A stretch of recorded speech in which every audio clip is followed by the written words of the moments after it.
আরে না ফুলটাও হারাই দিলি কলা বনির বনে গো কলা বনির বনে আমার নাক ফুলটাও হারাই গেল কলা বনির বনে গো কলা বনির বনে। নাইক স্ট্যাটাস এই গানটার জন্য 10 টাকা পুরস্কার দিয়েছে। চলো ইনপুট বাই লোকনাথ সাউন্ড।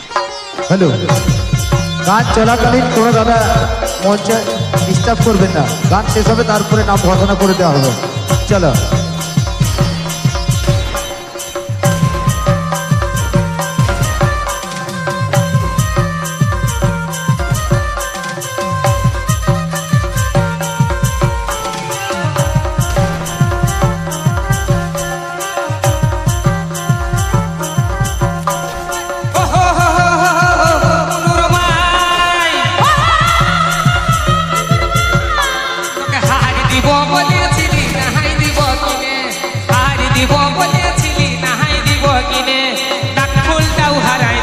কলা বনির বনে গো কলা বনির বনে